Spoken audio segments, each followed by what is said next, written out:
looking at the screen right now. If you're not, then stop reading this comment and go look at it. You might be thinking to yourself, wow, that person is very brave to put such a vulnerable position. But what if I told you they were actually very scared? Welcome back, everyone. Here are 3 true disturbing tales of when the police couldn't protect us. First up, we have the case of Diana Sands. This woman had every right to feel unsafe in her own home. In 2008, Diana Sands lived with her boyfriend in a small town in Pennsylvania.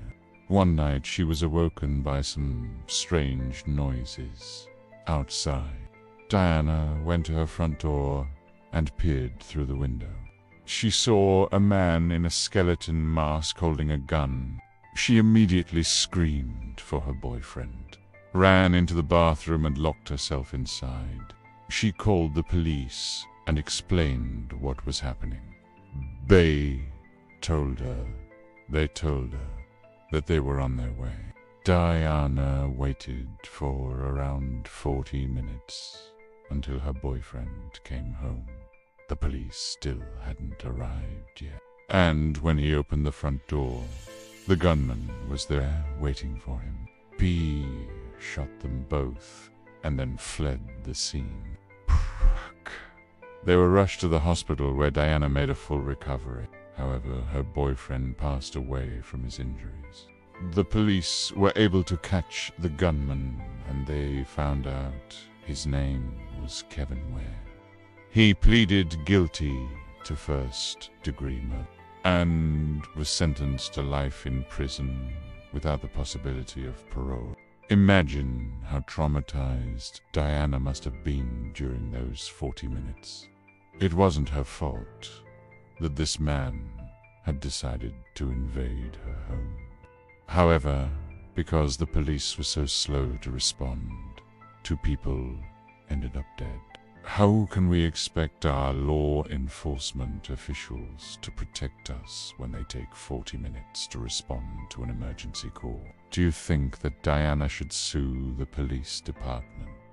Let me know your thoughts in the comments down below.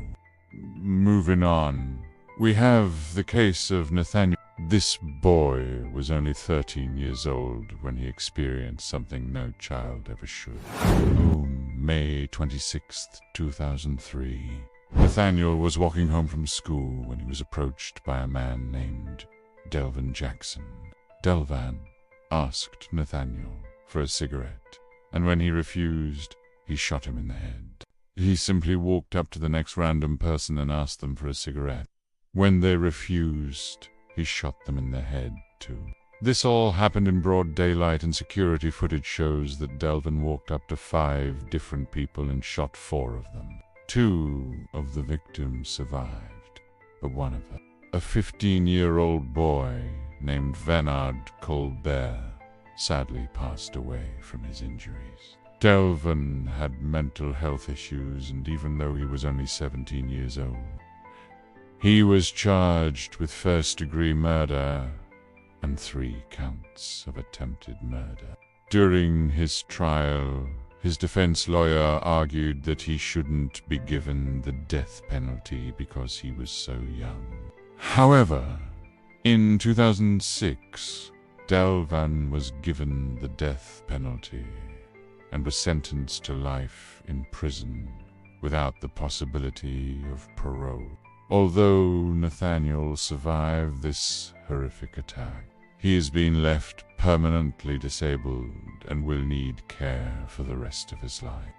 He also suffers from post-traumatic stress disorder and has to deal with constant nightmares. I really hope that this boy gets the help and support that he needs moving forward in his life. That being said, do you agree with the sentence that was given to Delvan? Or do you think he should get the chance of parole someday? Let me know your thoughts in the comments down below.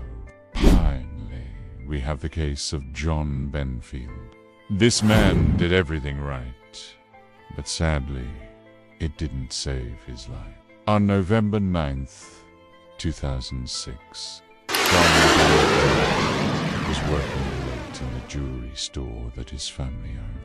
At around 9:30 p.m., a masked gunman entered the store and demanded the diamonds from the display cases.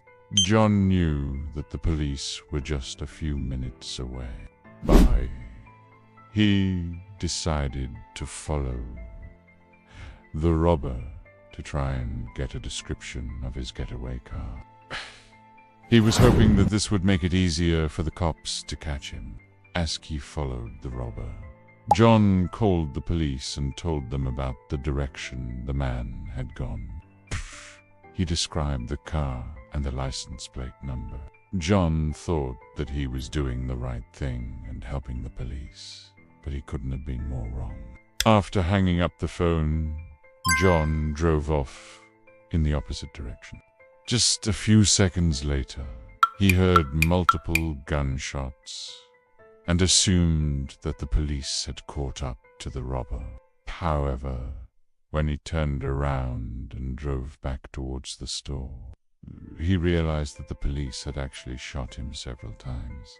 Someone had reported a suspicious blue van in the area, and the police believed that it was connected to the robbery. John had been driving a blue van, and he had just called the police moments before. All of this caused the police to think that he was the robber. To make matters worse, John's windows were tinted so the police couldn't see inside. John was rushed to the hospital where he passed away from his injuries.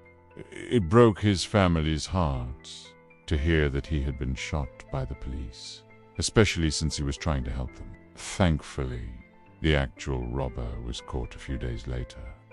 His name was Reginald Davis, and he was sentenced to life in prison without the possibility of parole.